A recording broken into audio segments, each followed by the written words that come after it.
Hello and welcome to everybody that is just joining us. There are still arrivals coming in, and I know that the Ask Me Anything was right before this, so that may account for the barrage of people just showing up now.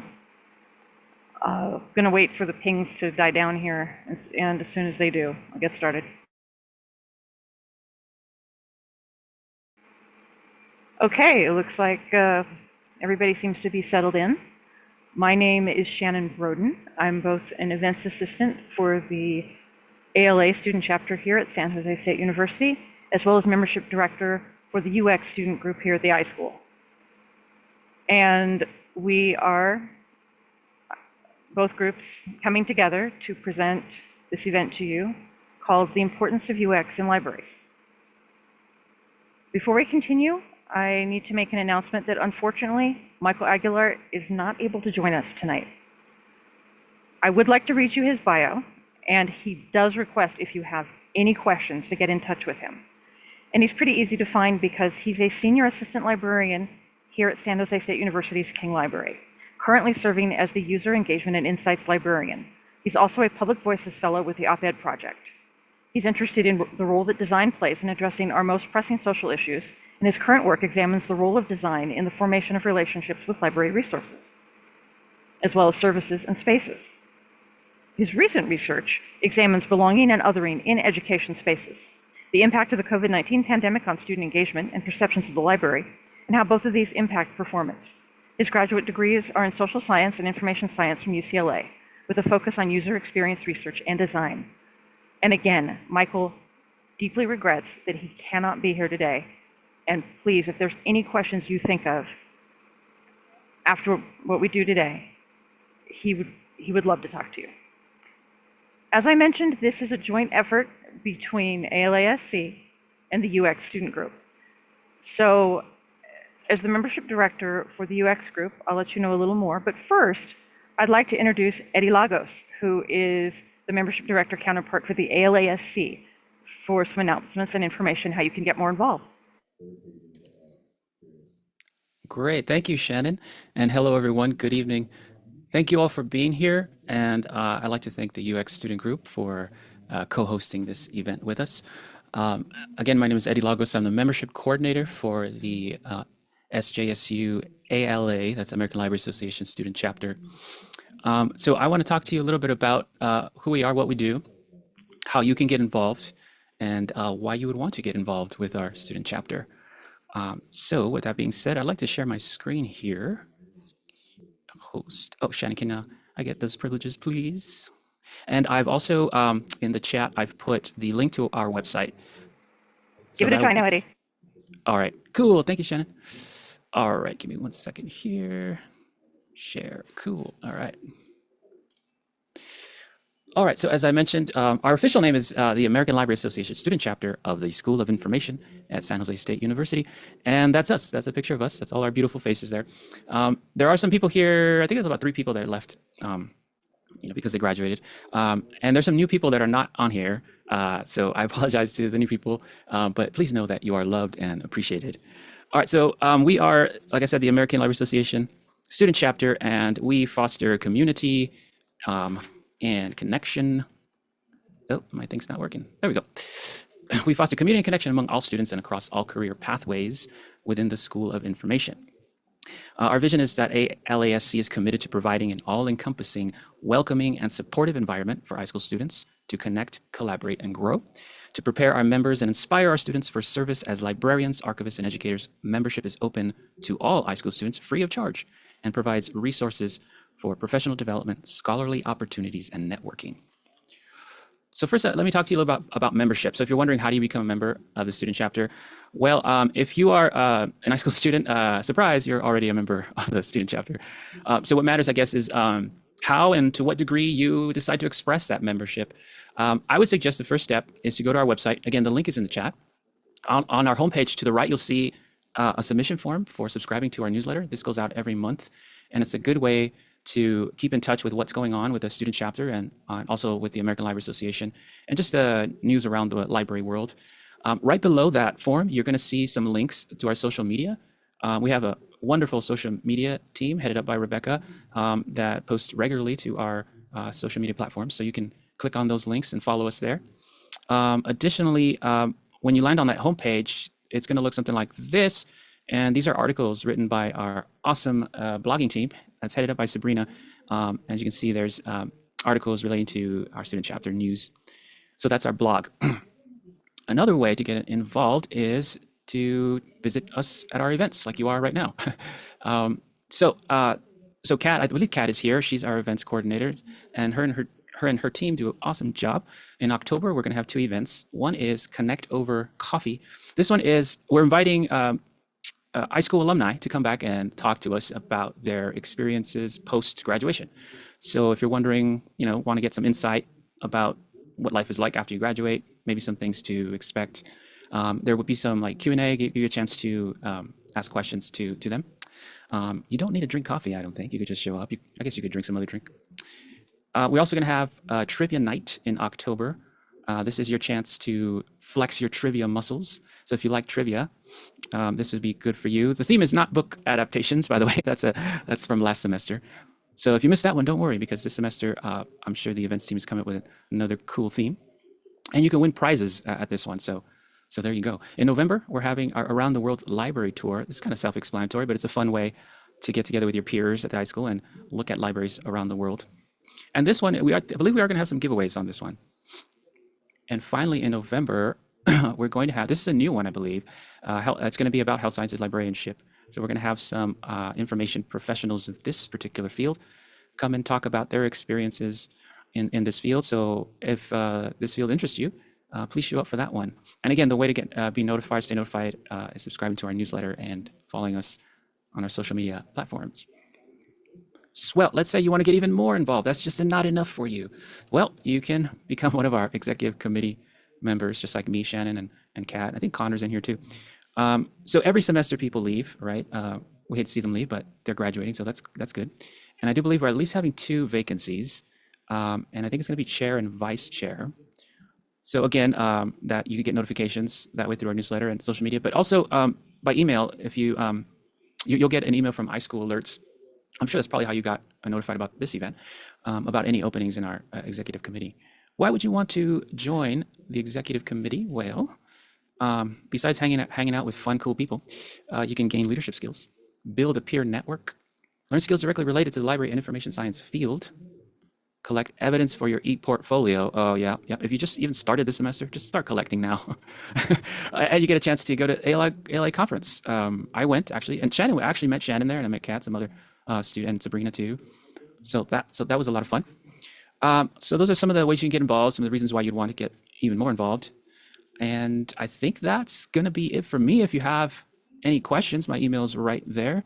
If you have any questions about events, you can contact Kat, or you can just email me and I forward it to her.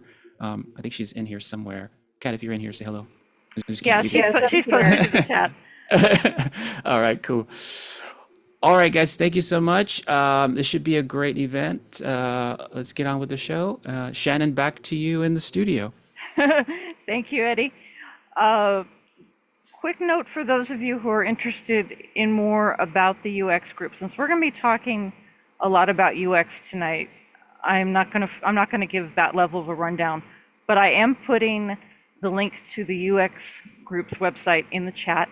How we gauge membership is whether or not you're signed up to the newsletter. So if you want to know what future events UX is doing, go to the site, sign up for the newsletter, and you will be not only in the loop for what we do, but you will be counted in the membership pool. And I just, like Eddie said, I want to get right to the main event. And I know that, thanks for that, Rana. Our Discord is also good. The link happens to be on the site, but Rana has pointed that out directly as well if you are interested in doing that. Again, like Eddie said, I'd like to get right to the main event too. So if our other 2 guests, Emily Espanol and Nguyen, don't mind, I'd rather skip reading your bio since I read all of Michael's information. And if both of you could introduce your background and how you got interested in the profession, would really like that, please. Thank you.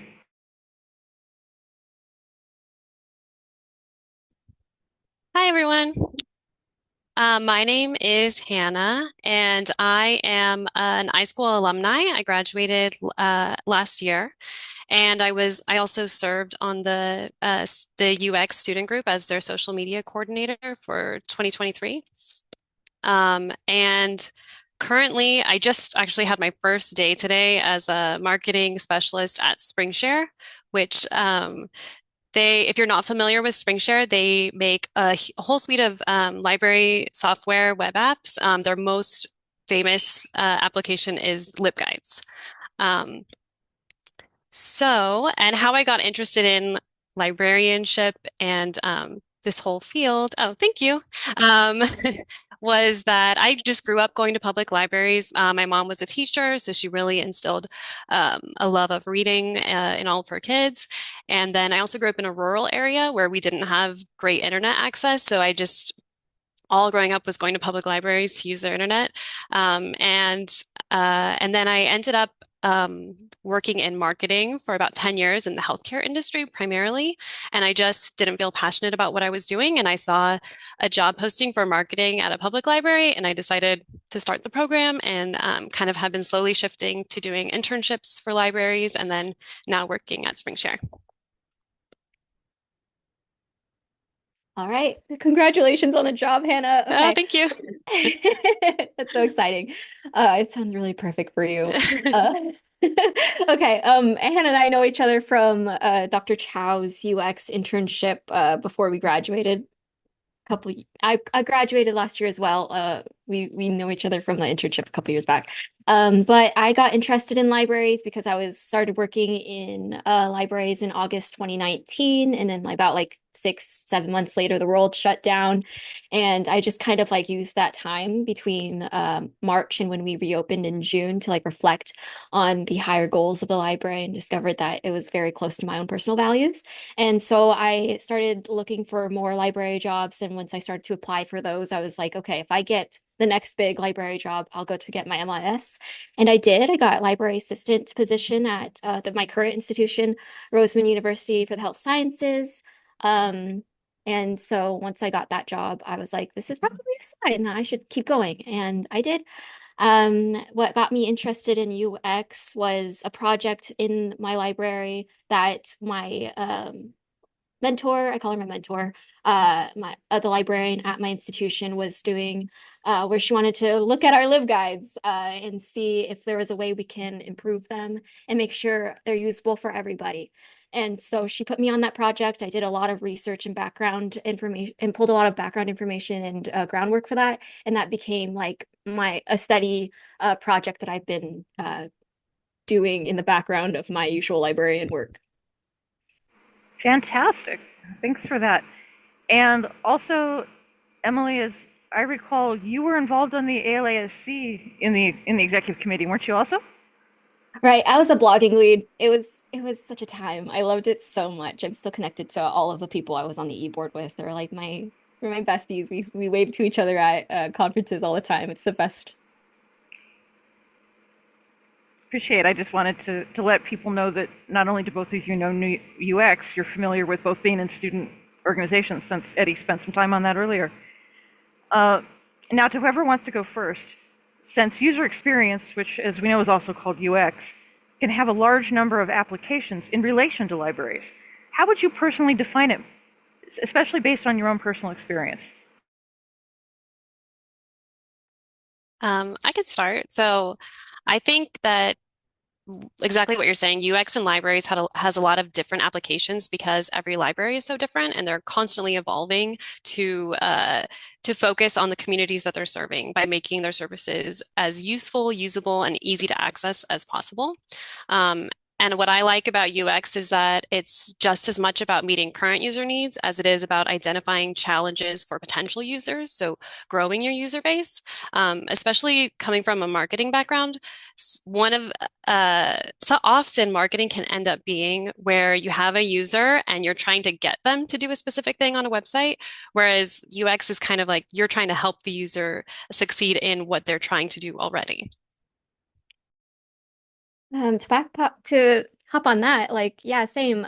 User, I think it's like the user's path. For me, it's like the user's pathway through all of your services from this your physical spaces to the web, because like what really started my UX journey was like before the LibGuides thing was like we were starting to look at like our spaces and our signage and how that would lead people to online spaces and whether those things corresponded to each other. So for me, it's very much like starts in so many directions, like just kind of tracking where your user is beginning and trying to figure out where they're going next. Um, is that how would you define it from your personal experience? Yeah, just trying to figure out who your users are, who they are in the future, and what their needs are going to be as your technology and their needs develop. I think that's pretty sufficient to say. Yeah.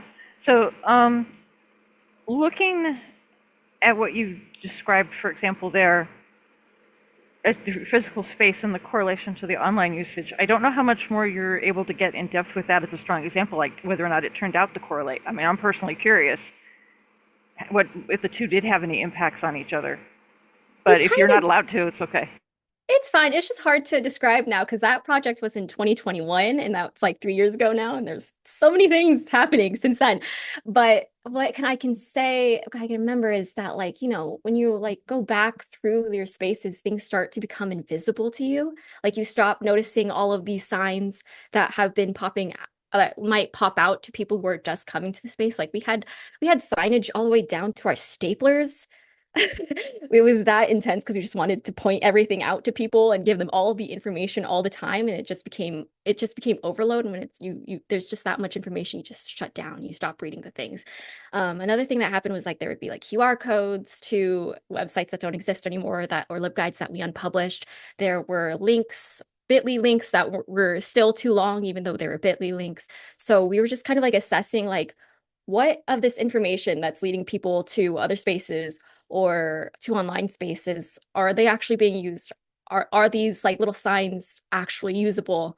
And we decided that they weren't. We cut down a lot and we made a lot of visualizations in Canva. We tried to make some new decals and just beautify the space a little bit to kind of like mix branding a little bit more with a library branding, because we're inside of an institution, so we had to like humble ourselves and understand our library's role within the larger institution's brand and their goals. And we had to like negotiate with what their rules were for using branding and what we could do with like the tools that we had, like Canva, and someone in my library has Adobe. So it's just a lot of looking at what we had and kind of like making it more manageable and usable to the people who actually would need it. Gotcha. Hannah, I'm kind of hoping you can help with this question. I'm realizing as Emily's talking, not everybody in our audience may know what visualization means. Would you mind defining that? You want me to define visualization? Yeah, what that means in the UX world, because I'm realizing some of the people here may not. Emily was describing that on, and I realized I know what that means, but some of our people here may not. Sure, I can. I want to make sure that I'm saying what Emily would want to say about I'm her space, going to start with you. Like in general, Okay. what does visualization tend to mean in UX? And then Emily can jump back on that if with any other thoughts. Sure, yeah. So visualization could be anything from like signage or icons on a website. And often it's very easy to get in your own head about what makes sense to you. And so when you're talking about visualization and UX, it has to do with finding out from at minimum like five other people. You're going to talk to them and find out, does this make sense to all of these people? And then coming to a happy medium, essentially, or what can serve the most amount of people. Because it's very easy to think that what makes sense to you makes sense to everybody else. Can I jump in? My favorite example of like an Yeah. icon, like we over-engineer icons so much in library spaces. My favorite thing to say is like, how would you visualize a database? Like what symbol would we use? And does that make sense to you? And does it only make sense to you because you're a library student? And like if you weren't a library student, would it make sense to you? If you like Google database icons, it's just kind of like it looks like coins stacked on top of each other. And I'm like, that doesn't, who's that connecting to? But someone focus grouped, I guess. So, either of you, can you think of any other strong examples of UX that you've seen that isn't necessarily where you've worked? The first thing that comes to mind is, so I have two young kids, and one is a toddler who is running all over the place trying to climb things all the time. So when I go to the library with them, they'll pick out between the two of them like 20 books, and then I have to go to the self-checkout and scan each book individually while also making sure that my son isn't on the other side of the library climbing up a stack of a shelf or something. Whenever I would be in the library, we would be having a great time. And then when I would try to leave, it would be so stressful. I'm like sweating, trying to like wrangle him in. And then often when I would leave, it would set off the alarm, which is kind of embarrassing because obviously I'm not trying to steal anything. It's just easy to lose track of the books that you're scanning. So at the library that I go to in the last year, they put in new scanners where you can just take a whole stack of books, like 10 at a time, and place it on top, and it scans them all. And then it just eliminated the whole stress factor for me. And I thought that was a great UX design. Somewhere where I have not worked, like I don't know, this UX is also like if you're doing it backwards from like a consumer perspective, it's like Sherlock Holmesing the way the world has been constructed around you. Like if you're in the park and you're just kind of walking on a pathway and then you see like tread marks through the grass, that's low key UX design. That's like a desire path. That people have forged through the grass because they don't want to go all the way through the corner. So it's very similar to like the way you would build a website and you're creating all of these circular links to make sure you're catching people where they might make mistakes and clicking. I don't have like a 16th story, like a library one. I suppose that's like my favorite one to see like at my old university. I would just like really enjoy seeing people's desire paths all over the place. I definitely appreciate all of this explanation because I personally came to the iSchool out of years and years of web tech. I was doing web quality assurance. And so I worked with user experience designers in my space. So when I first came to the iSchool, I thought everything about user experience was tech. And it was a surprise to me, a welcome surprise, to find out that wasn't all that it was about. So I'm appreciating tonight that these examples are here. It's So just about people, and that's my favorite part. That's why I'm in library. That's for the people. Please continue, Shannon. okay, no problem. What I'm curious to know is, following up on that, how do you feel that people in the library profession can better understand the needs of their patrons in regards to their user experience, if they at least have a basic understanding of user experience?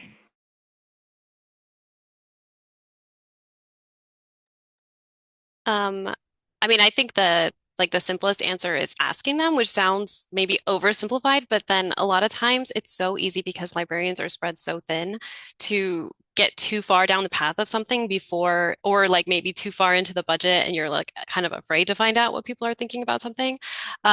So I just think it's so important, even in the very beginning before starting something, to ask people whether that's an official survey or it's a little more casual than that. But I think yes, having asking people is the most important part of it.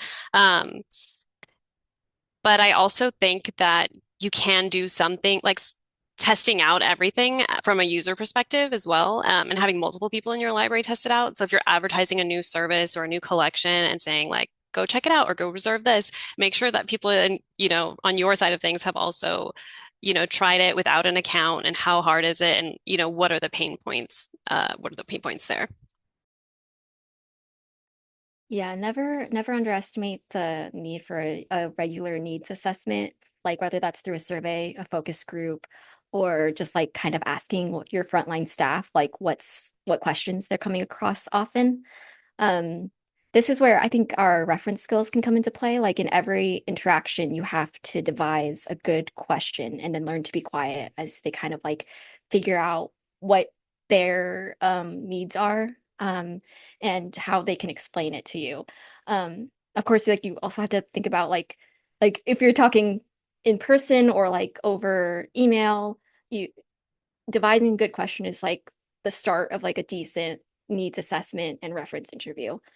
Um, sometimes you don't always get what you want out of that first question, so you just have to keep exploring, and it's like a constant conversation that should never end. Of course, like assessment should end at some point because like you can like you have to stop the cycle to restart it again the next year or the next 5 years. That way you're not just like kicking out new things and people don't have the time to like explore or find new pain points in that area that you just launched. But keeping up a conversation with your frontline staff and your patrons and keeping those relationships casual. People usually like will tell you, will complain more if like they're your casual buddy and you're just kind of like getting coffee together at the break room. They'll be like, yeah, I had trouble doing that. And then you're just kind of like, interesting. And you make a note of that and revisit it later. Um, yeah, relationship building. Good questions. Okay, this is coming out of something that was posted in chat, which kind of falls in line with this, so I'm going to introduce it. Someone wants to know about creating user experiences in a K-12 setting. And I know that that creates some added issues when you're dealing with minors. Now, I know neither of you currently work in fields with minors. One of you has mentioned working with children. But is there anything, having children, in your case, Hannah, but is there anything you learned about working with children in any of your coursework that you can think of that would be applicable to this to be aware of? I started in a children's library. I was in the YPL section of my public library for a very long time. And the most important thing we learned was just kind of like try to keep their data safe or their names anonymized if you're testing with them. Just try to protect them as best you can when you're collecting data. I don't know. I feel like my instincts in UX space, in UX testing, UX experiences would be like make it fun, make it playful. I think that's the best way to engage with any library project, but especially with children. Just kind of make it a game. Like, can you find this?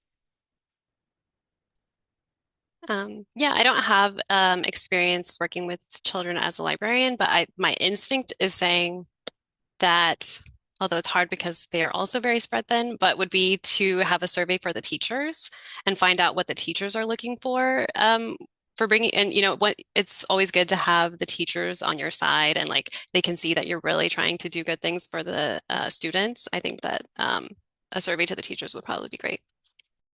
I totally forgot about the teachers. Yeah. Library instruction goes a long way. Like no matter where you are, if you can get into a classroom and share screen and just kind of like point to where you want them to go and give them the pathway and give them the mental model about how to use the library website efficiently, that's the best place to start. Thank you very much. Thank you for answering my question. So it could be like a scavenger hunt of the database that we're using. Yeah, that's a great totally. idea. Yes. Okay. All right. Thank you very much. And then just kind of like after that, just use like the UX kind of methods of like marking where they go wrong or how many clicks they get too far, and then just kind of monitor. Yeah, it'll be so fun. I thought, yeah, you got it. Okay. Okay. Thank you very much. Thank you. You're welcome. Great. Clearly, there's some interest that people are wanting to do things with UX. So, what avenues exist for people to learn more about UX, either as students here now or outside of SJSU?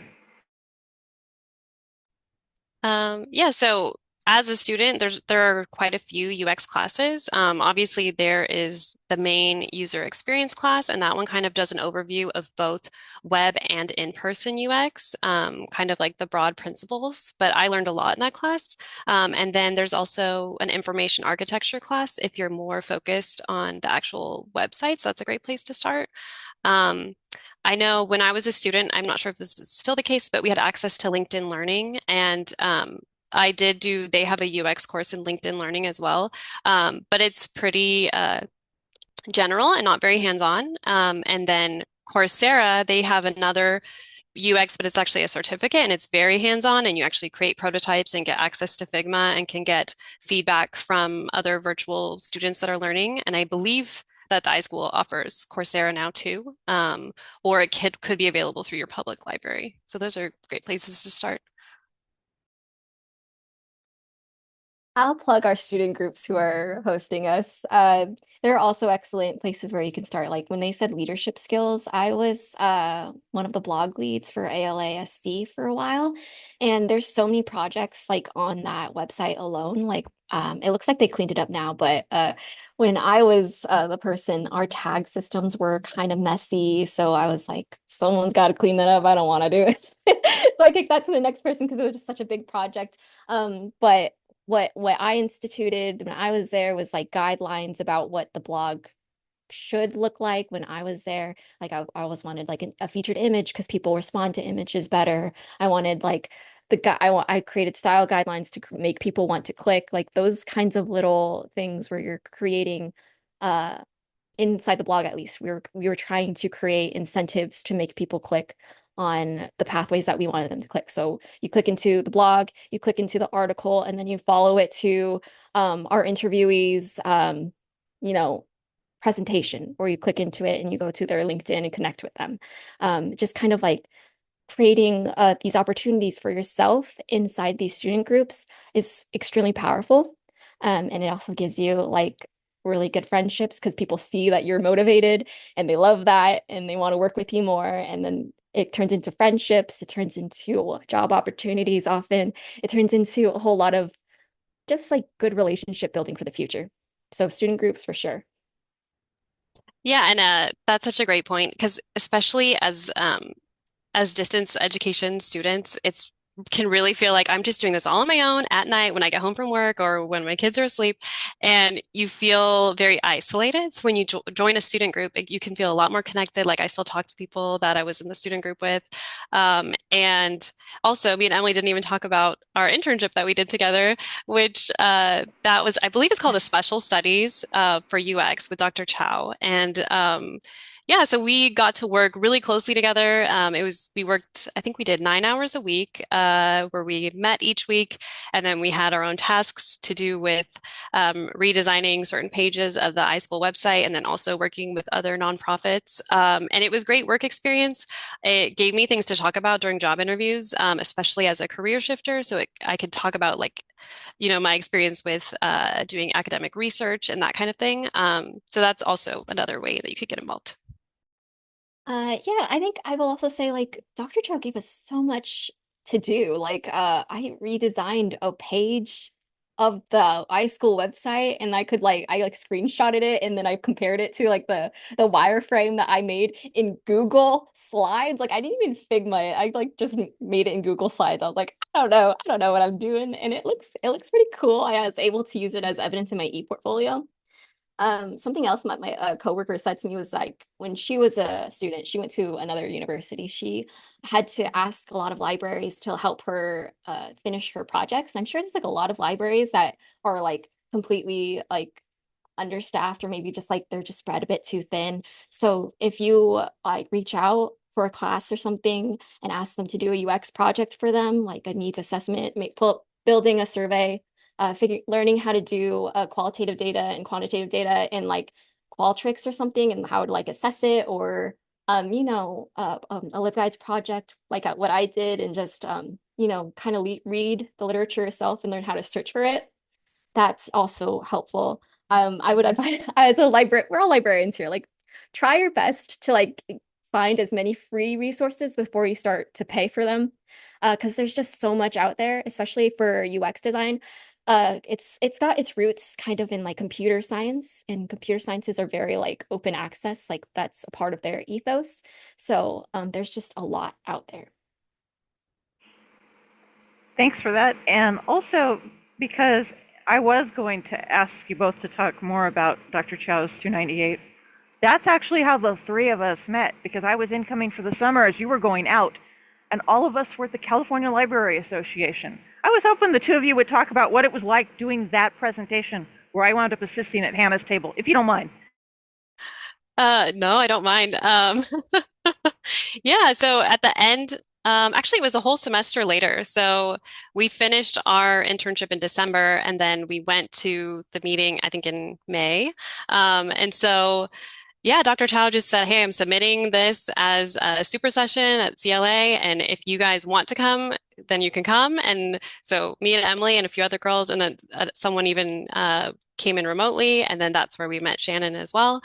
So we did a panel talking about our experience in the internship, and then we were able to break the attendees up into groups, and like me and Shannon were at a table helping attendees go through some UX protocols on their websites and do small UX tests that they could walk away with data from the event. So for me personally, that's the first conference I've ever presented anything at. So I was very nervous, but also Dr. Chow made it very relaxed, and also he's super prepared and always has something to say. So if you don't, then he kind of jumps right in. But it was a really great experience, especially if you're trying to get into academic librarianship, because going to conferences and presenting at them is really important. Yeah, through 298, I like actually found my research niche. So I um right out of graduate school, I like presented at the Medical Library Association conference, which is like the big conference for people in my field, so medical libraries. And I presented on user experiences on our LibGuides because I'm still hooked on it. And I'm like I love the places that those conversations are going, especially within usability inside of LibGuides and beyond usability in LibGuides. So I'm very much a part of that conversation as a researcher and as a new academic. It's very exciting to me.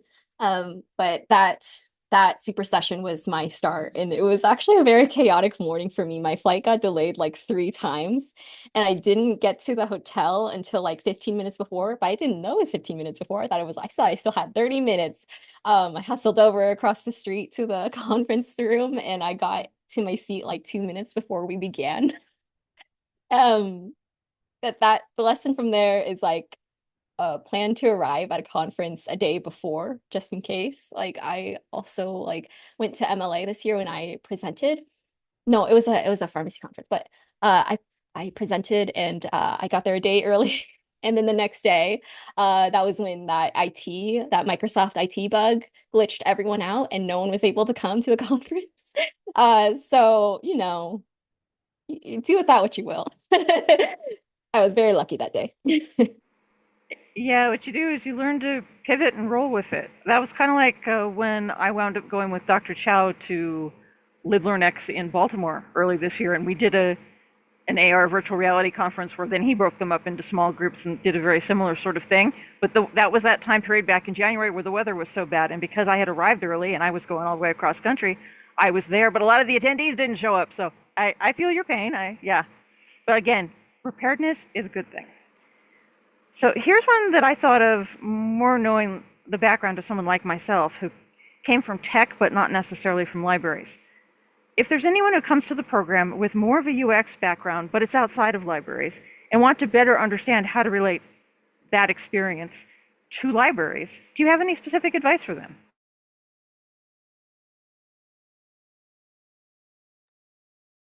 I don't know. I'd always say like it's always rooted back into people.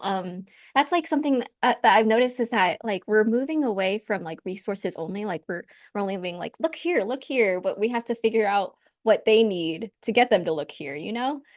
So I'm always just kind of like pointing it back to what your people need. Figure out what they need and then go from there instead of like what you have only. Um, yeah. Systems is funny that way because you will have so little, but you could do so much still, if that makes sense.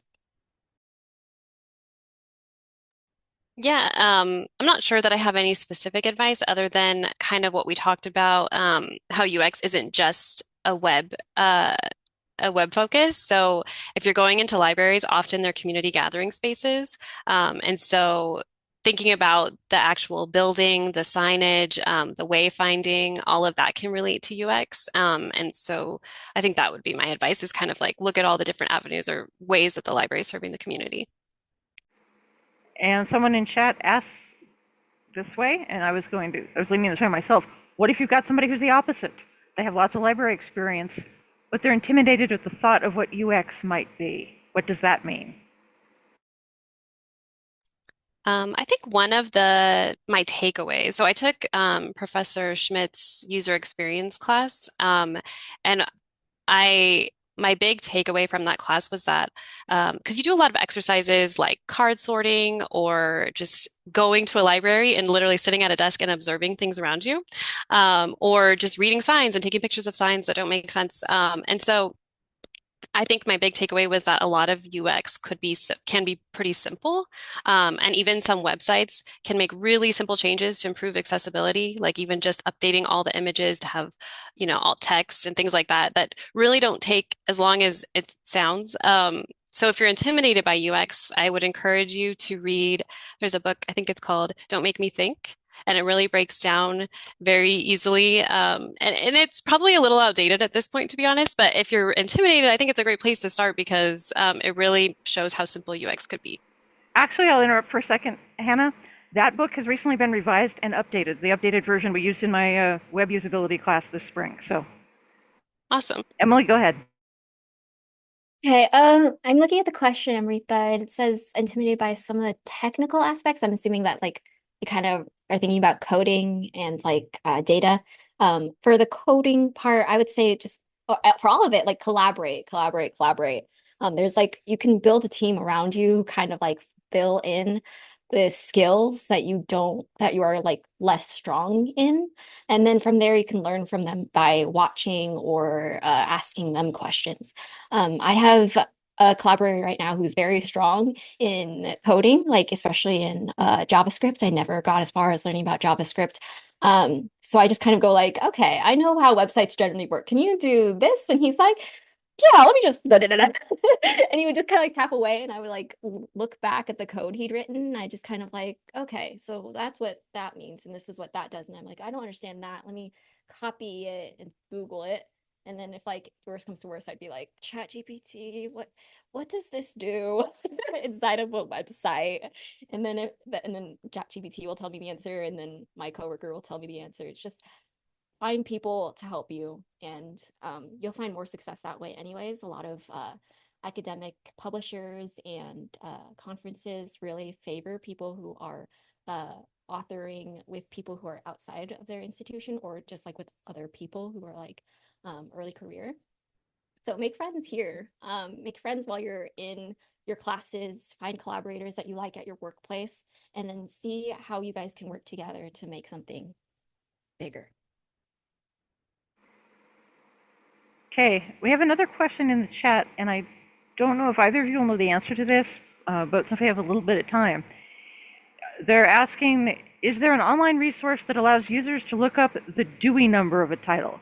They're trying to create a training guide for some volunteers and don't want to scare them with the OCLC. Does WorldCat do that? I'm trying to think. I just tried the World Cat and it has everything like the page number, but I did not see a Dewey Decimal. I just literally tried it an hour ago and I was very disappointed. Like I know how I can train them to put fiction and the first three letters of the author last name, but I thought Dewey Decimal and like I can easily create a chart with like the general hundreds, but um when they get specific, it's just like I don't know. I was just wondering if either of you were aware of a resource that I could like a shortcut for my volunteers. One of my volunteers is actually another teacher who wants to help me out with the new library space we have. And so I kind of want to make it easier on her, you know? Can I investigate? Can you stay on mic real quick? Yes. Why do you think the OCLC is scary?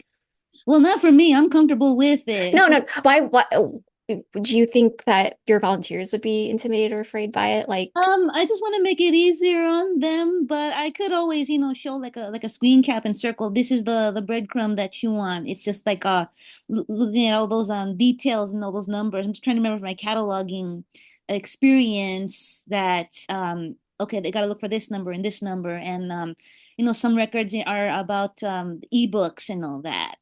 So I'm just trying to think of a way to how can I make a shortcut for them? okay. Yeah. Like I'm comfortable using it. It's just how can I help them? I know you are. I know you are. You know your stuff.